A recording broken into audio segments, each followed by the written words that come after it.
In the sunburned village of Ndolo, nestled deep in the African plains, the earth cried out for mercy. The rains had vanished, swallowed by silence. Crops turned to dust. Rivers became memories. And every week, the villagers, barefoot and burdened, gathered at the ancient spiral shrine to plead with the sky. They knelt, wept, and offered their last yams in the hope that the heavens would remember them. But the clouds never came. Only the heat answered. Ebele, just 16, moved like the wind, quiet, curious, and tired of being told to wait. With braids woven by her aunt and a gourd too light to matter, she walked past the dying fields, past the judgment of old men whose hope had long turned brittle. She was the daughter of Obasi, the Rainmaker, who had disappeared with the final rainfall. Some said he was cursed, others said he became the sky. But to Ebele, he was a mystery, and in her heart, mysteries demanded answers. Her aunt, Mama Ife, was a woman of harsh hands and harder rules. She believed silence was strength, and emotion was weakness best buried. She didn't speak of Obasi, not with her lips, not even in whispers. Instead, she taught Ebele to survive, to grind, to carry, to endure. And though the woman never said I love you, she offered bowls of hot soup and blankets sewn tight. In Ndolo, love wore the mask of labor, and care was a chore done without praise. The elders of Ndolo, once wise, now wearied, gathered beneath the shade tree to argue over gods and guilt. Their robes hung heavy with dust, their voices hoarse with fear. One said the ancestors were angry. Another blamed forgotten rituals. All agreed the rain was not just gone, it had been stolen. But they offered no answers, only quarrels. No one dared ask the question growing louder in the hearts of the youth: what if the gods stopped listening? Because we stopped remembering? Alone beneath the ancient baobab, Ebele hummed a melody she did not remember learning. The goats calmed, forming a silent circle around her. The wind swayed gently, as if pausing to listen. There was something in her voice, something older than language, something that made the earth hold its breath. People whispered that she walked like her father once did. But they whispered from a distance, afraid of what it might mean if the Rainmaker's spirit lived on in her. One evening, as the stars blinked awake and the village fire dimmed to embers, a stranger appeared. His robes were caked in the color of red earth, his feet bare, and slung across his back was a drum wrapped in woven palm leaves. He said nothing, but the air around him shifted, as if even the silence bowed to his presence. The villagers watched from behind clay walls. Some feared a spirit had come.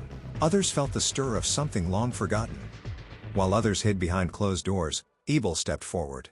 She knelt without fear, offering the stranger her sleeping mat beneath her hut's straw eaves. Their eyes met, hers full of questions, his full of rainstorms and regrets. He said only one thing before lying down: the sky listens, but not to lies. That night, while the village slept restlessly, Ebele dreamed of waterfalls and drums that whispered her name.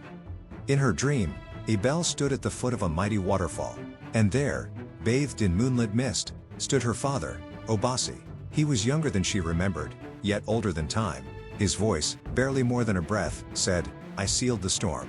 Not to punish, but to protect." Around him, vines wept and thunder growled from behind the falls. She reached for him, but woke before her fingers touched his. The scent of wet earth lingered on her hands.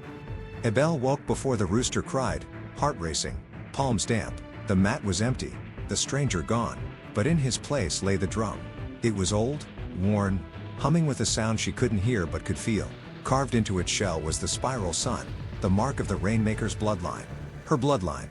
Her hands trembled as she touched it. Something inside her shifted, like the first cloud returning to a forgotten sky.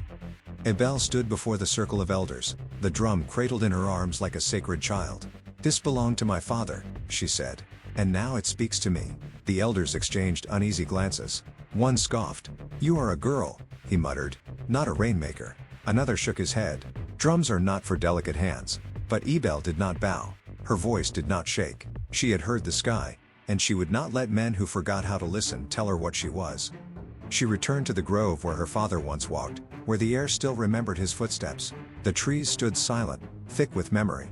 Barefoot, she placed the drum against her knees and let her hands move gently. Thump, thump, thump. The sound was soft but steady. And then, leaves stirred though there was no breeze. A whisper curled around her ear, not from the world, but from something beyond it. "You are heard." That night, as the village dined on dry yam and restless silence, a single cloud gathered above Ndolo. It floated like a promise. The villagers stepped outside, mouths ajar, hearts uncertain. Could it be? The children pointed. The elders fell to their knees. "It's a sign," someone whispered. "The sky remembers." And in that moment, hope returned, not as a storm, but as a shadow of one. Ebele sat in stillness, the drum silent in her lap, but inside her, thunder raged. Her mind flooded with visions. Her father running through jungle brush, clutching a glowing pot of swirling water. Behind him, a shadowed figure in black feathers gave chase. A traitor, a thief, the one who tried to steal the sky. Obasi had hidden the rain not out of fear, but to keep it safe. The drought was protection, until now. At first light, Ebele set out, alone. The drum slung over her shoulder, her feet kissed the red soil like they'd walked this path before. Birds watched from twisted branches. Thorns clawed her arms, but she did not stop. She was chasing echoes, searching for the cave that lived in her dreams. Somewhere in the green shadows, the truth waited, and Ebele would not leave until it had a voice. Hidden behind walls of vine and root, she found it, a cave entrance shrouded in moss and legend. The air grew heavy, thick with memory. Stones carved with symbols long forgotten guarded the way. One symbol she recognized, the spiral sun. Her father had been here. Her breath caught in her throat. This was the place where silence became storm, where protection became sacrifice. Deep within the cave, on a bed of stone, hovered the pot. It pulsed with soft blue light.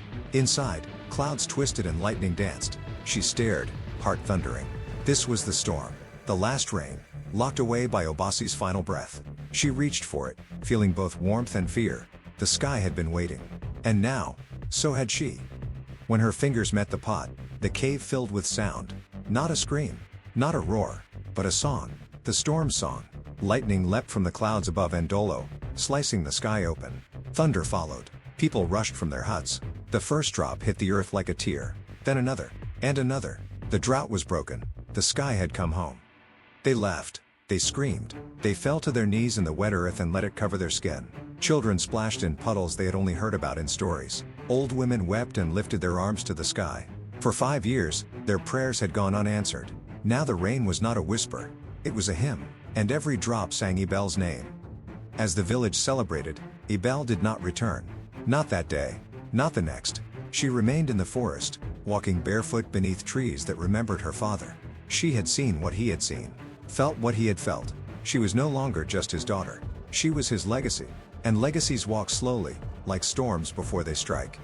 She sat where he once sat, hands on her knees, back straight, eyes closed, the drum by her side. The storm now danced inside her chest. The cave pulsed with light and memory, and the rain outside kept falling, not because it was summoned, but because it was understood. The Rainmaker had passed on, and the Rainkeeper had been born. On the third morning, Ebele returned. The villagers paused, eyes wide, mouths open. She was barefoot, soaked to the soul, and carried the drum like a crown. She did not smile.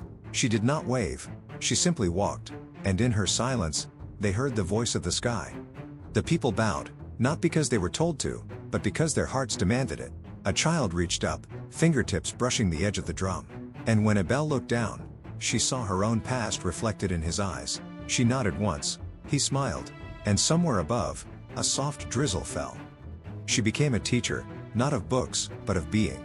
Young girls gathered around her, wide-eyed, hungry for the wisdom she carried like fire in her chest. She taught them to read the wind, to braid strength into their hair, to remember songs their grandmothers had forgotten, and most of all, to never let anyone tell them the sky belonged to someone else.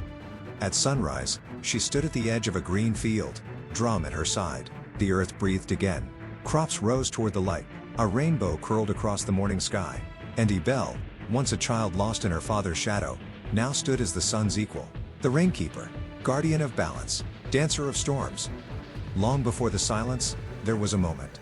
Obasi, young and full of wonder, held infant Ebele as rain kissed her forehead for the first time. He laughed, lifting her to the sky. "May she always hear the clouds," he whispered. And somehow, she did, even in his absence. A festival bloomed. The drums returned, faces painted in joy, hands tossing roasted cassava, feet stomping in muddy rhythms. And above it all, the sky cried, not in sorrow, but in blessing. Ebele danced, not as a savior, but as one of them. She belonged to the earth, but the sky still called her name. From the edge of the crowd, Mama Ife watched. Her eyes, once stone, now shone with salt. She had feared the past, feared what Ebele might awaken. But now, she saw the truth.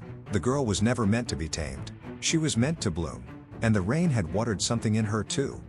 Under the shrine's spiral arms, Ebele placed a carved wooden likeness of Obasi beneath the baobab. She whispered into the roots, "Thank you for hiding the storm, and for teaching me how to set it free." The wind rustled gently. A leaf fell, and in the quiet, she felt him smile. The sun dipped low. Children gathered around her, eyes bright, bellies full. She tapped the drum, slow and steady, and told stories of thunder, of rivers, of girls who listened. Her voice danced through the dusk, and the children, tucked in the lap of the earth, dreamed of clouds that would never leave again. And so, Ndolo lived, its soil rich, its rivers humming, its people no longer afraid to look up, all because one girl dared to listen when no one else would. The Rainkeeper, born of storm and silence, gave the sky back to the earth, and the earth, in turn, remembered how to sing.